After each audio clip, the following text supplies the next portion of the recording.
Salve, salve galera ligada no Leitura de Jogo. É com enorme felicidade que hoje estamos apresentando um quadro novo, o Leitura da Rodada, onde vamos analisar e falar sobre os principais jogos da Série A do Campeonato Brasileiro. Eu sou Caio Torres e tenho aqui comigo meu companheiro Vitor Recla. Alô, Caio, um prazer estar aqui com você. Vamos para a primeira rodada do Campeonato Brasileiro. A rodada é muito movimentada. O que você achou? É isso aí, foi uma rodada emocionante, né? Tivemos vários jogos, tivemos cancelamentos de jogo, no caso do jogo de São Paulo e Goiás, né? Já que os jogadores do Goiás tiveram 10 contaminados, entre os 10, 8 titulares, foi realmente muito complicado essa parte, né? Exato, é uma surpresa até, porque os jogadores já estavam em campo, né? Os jogadores de São Paulo, e até um lance inusitado que o presidente disse do Goiás, que tinha um jogador que estava no interior do estado de Goiás, né? Comemorando o Dia dos Pais com a família, e teve que rapidamente sair às pressas para tentar ir ao estádio. Então, um lance bem inusitado. Infelizmente, não teve essa primeira rodada, esse jogo da primeira rodada, além de Botafogo e Bahia, né?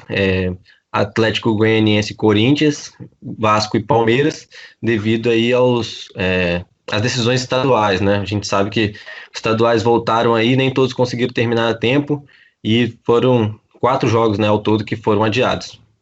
Sim, exatamente. Lembrando que ainda a CBF não definiu as datas para esses jogos que estão faltando, né?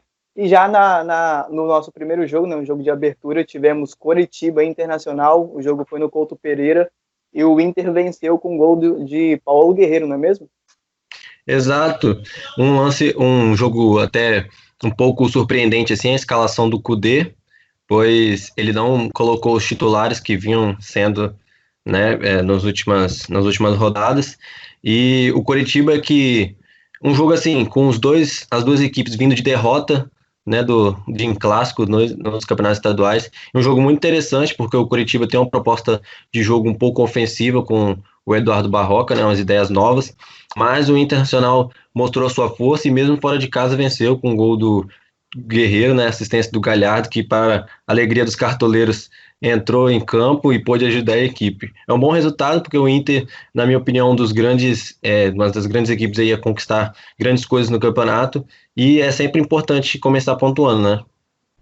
Com certeza. E vale destacar também que esse foi o segundo jogo mais faltoso da rodada.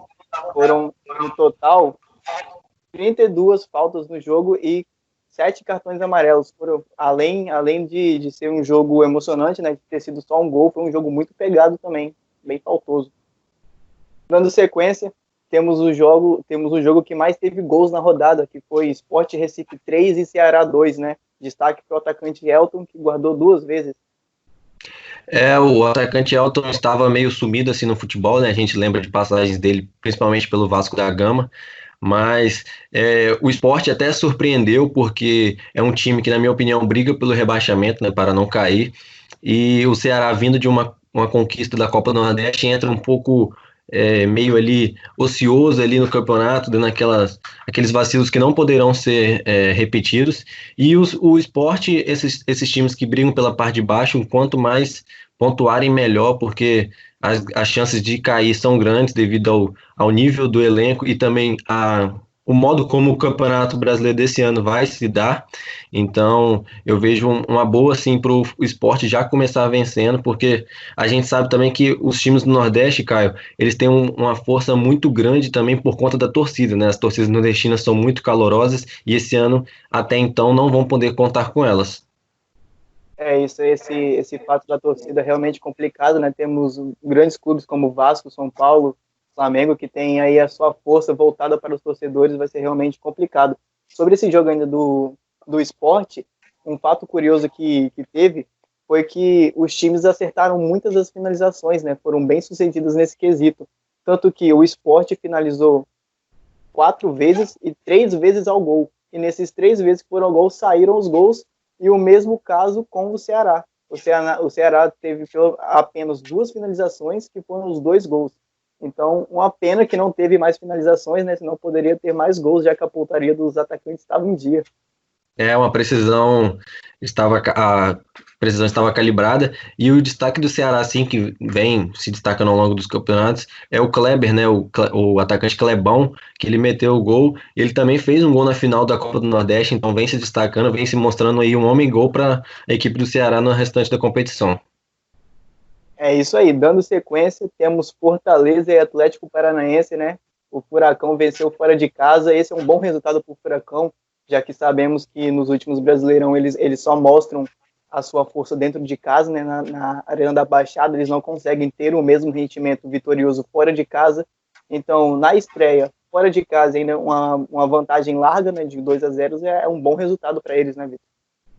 Sim, cara, ainda mais vindo de uma competição que é o Campeonato Estadual, que não mede tanta força assim, para se equiparar ao Campeonato Brasileiro, o Atlético Paranaense, apesar de jogar com um time praticamente misto, vamos colocar assim, sem Lúcio Gonzalez, sem Giovani, que foram as principais contratações aí da temporada, ele conseguiu se sobressair ainda, gols de Vitinho e Cittadini. O Fortaleza do Rogério Ceni é um time aí que vai brigar no meio da tabela ali, porque a gente sabe da força do Fortaleza, dessas equipes do Nordeste, mas o Atlético Paranaense começou bem, o Dorival Júnior vem fazendo um bom trabalho, e além disso, ele tem que montar os times para poder dividir as atenções, né? Já que tem Copa do Brasil, Libertadores e Campeonato Brasileiro. Vai ser um ano movimentado por Atlético. Exatamente, a torcida não vai aceitar resultados menores do que foram nas últimas temporadas, né? Com títulos da Copa do Brasil, com vaga na Libertadores. A torcida agora, a torcida do Furacão deseja mais títulos, mais voos altos do clube, né? Exato. Agora, Pode dar sequência, pode dar sequência. temos o Clássico Paulista, né? Santos e Bragantino. O jogo ficou no empate 1-1. O Marinho fez o gol do Santos e o Cláudio Luiz fez o gol do Bragantino. Vale destacar que foi aos 49 do segundo tempo esse gol de empate, né? E ainda tivemos um pênalti perdido do Carlos Sanches. Você acha que se o Santos tivesse convertido essa cobrança de pênalti, o jogo seria outro? Então, é interessante essa pergunta, Caio, porque um 2-0 pode parecer assim definir uma partida, né? Mas a equipe do RB Bragantino, a gente já falou isso nos últimos boletins, que é uma equipe que vem para surpreender no Campeonato Brasileiro, então não tem nada definido, mas com certeza um 2-0 faria muita diferença para o Santos, ainda mais um time assim que é um tanto quanto limitado tecnicamente, que tem duas, três, quatro peças ali que fazem a diferença, e esses resultados pesam lá na frente, né? A gente sabe que quem começa mal o brasileiro dificilmente dá aquela arrancada, ainda mais pelo calendário desse ano. Então foi um ponto assim precioso, perdido pelo Santos e muito favorecido ao RB por conquistar esse ponto aí nos últimos minutos, né? Então, na sua opinião, foi mais vantajoso para o RB Bragantino do que para o Santos, né? Assim, olhando assim, eu acho que foi lamentável pelo Santos ter perdido o pênalti, mas eu acho mais vantajoso pro RB conquistar um ponto fora de casa, né? Mesmo que ali estão no mesmo estado, mas um ponto fora de casa ajuda muito pro restante, para pensar em coisas grandes, né? Primeiro ele tem que pensar em se livrar do rebaixamento. Depois disso, depois de conquistar ali os 45 pontos, ele pode começar a pensar em coisas grandes, porque ele tem investimento e tem um time ali que pode brigar para tais. Certo. E também no domingo tivemos o atual campeão brasileiro em campo, Flamengo e Atlético Mineiro. Infelizmente o Flamengo acabou sendo derrotado com um gol contra do Felipe Luiz. Um fato curioso é que era o aniversário do Felipe Luiz no domingo, ele acabou tendo esse presente, né, acabando fazendo um gol contra, e o Flamengo saiu derrotado do Maracanã. Um dos jogos mais esperados da rodada, Caio, porque duas propostas de jogo muito semelhantes, apesar do nível técnico do Flamengo estar um passo acima, né, em outro patamar, como diz o jogador Bruno Henrique. Então, é um duelo tático muito interessante, porque vai destacar, assim, a presença do Sampaoli, a inteligência dele de mudar a equipe no meio da partida. Então, mudar de um 3-5-2 para um 4-4-2 e depois voltar para um 3 zagueiro. Então, a gente percebe que ele faz um trabalho sensacional. E o Atlético, eu já disse no boletim semanal, vai brigar ali pelo G4 e mostrou a sua força. O Flamengo contou com a infelicidade, teve mais posse de bola, obteve as chances mais claras assim, mas o Atlético também não é um time bobo. E claro, jogando fora de casa, é claro que a equipe do Flamengo teria mesmo que se propor, ainda mais com o resultado adverso. E uma infelicidade do Felipe Luiz, né? Dia dos Pais, aniversário, então foi um presentão pro Atlético, né? Quem faz aniversário sou eu, mas quem ganha o presente é você.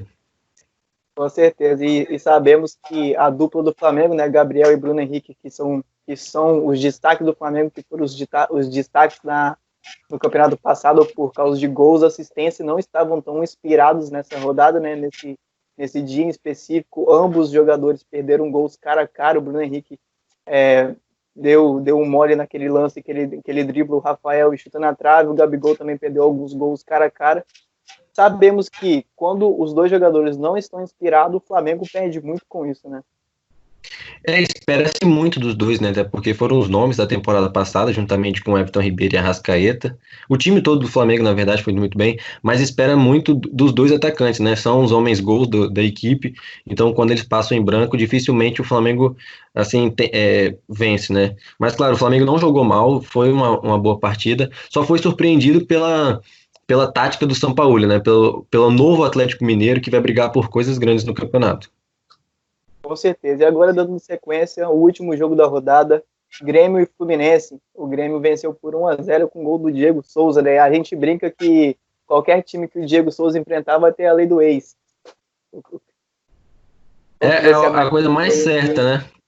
É a coisa mais certa do país, é a lei do ex, e principalmente pelo Diego Souza, né? Jogou em 10 clubes diferentes aí do país, e é muito interessante também porque ano passado eles criticavam o Diego Souza no Botafogo, né? Mas com um time limitado igual o Botafogo, a bola não fazia chegar. Então, agora eu peguei uns números aqui, ele já tem 9 gols desde que chegou ao Grêmio, né? Então, você vê um número de que a bola no pé dele, ele consegue resolver. É um faro de artilheiro, se você vê o gol, é um gol meio chorado assim, mas muito importante essa presença diária dele. E o Fluminense também não jogou mal, poderia ter arrancado um ponto, mas o Grêmio sobressaiu e conquistou os 3 pontos. E o Grêmio que tem aquela coisa de nunca dar tanta bola assim para o Campeonato Brasileiro, vale priorizar mais as competições de mata-mata, né? Então o Grêmio dá um passo importante aí para poder decidir o que ele vai querer brigar esse ano no calendário do nosso futebol. Sim, o Renato Gaúcho é até muito cobrado por causa disso, né? Por não ganhar um Brasileirão. Não só o Renato, assim como o Grêmio, que já vem anos aí sem conquistar um título nacional. Eu trouxe para vocês aqui falando que o jogo entre Coritiba e Inter foi o segundo mais faltoso da rodada, e o mais faltoso foi entre Grêmio e Fluminense, com 40 faltas, 24 para a equipe do Sul e 16 faltas para a equipe carioca. Foi realmente outro jogo com placar curto, mas bem disputado entre os jogadores, né? Sim, ainda mais pelo estilo de jogo gaúcho, assim, ser um pouco parecido com o argentino, o uruguaio, e o Odair Helma já tem um pouco das raízes gaúchas também, por ter treinado o Internacional, então é um time muito compacto, a gente viu isso no Fluminense contra o Flamengo, né, nas finais do estadual, um time muito forte defensivamente, e o jogo sem duas peças importantes, né, Cebolinha pelo lado do Grêmio e Gilberto pelo Fluminense, ambos comprados pelo Benfica, e já mostram que fazem falta assim, né? O PP está substituindo bem, mas a gente sabe da qualidade do Cebolinha e do que ele pode contribuir para a equipe. Realmente vai ser uma temporada difícil para o Grêmio sem o Cebolinha. E vamos chegando por aqui, esse agora é o encerramento do nosso Leitura da Rodada. Queria agradecer todos vocês por estar nos acompanhando, por dar força ao nosso projeto. Queria agradecer também ao Vitor por participar dessa estreia junto comigo. Muito obrigado, Vitor. Caio, é uma honra. Obrigado pela parceria de sempre, dando pontapé inicial, que sejam muitos aí, o primeiro de 38 rodadas desse ano, e sempre a gente está aqui à disposição. Grande abraço, muito obrigado. É isso aí, galera. Na próxima rodada vão vir nossos companheiros Vitor Recla, Bruno Camargo, Vitor Gregório e Guilherme Félix. Fiquem ligados. Até a próxima. Tchau, tchau.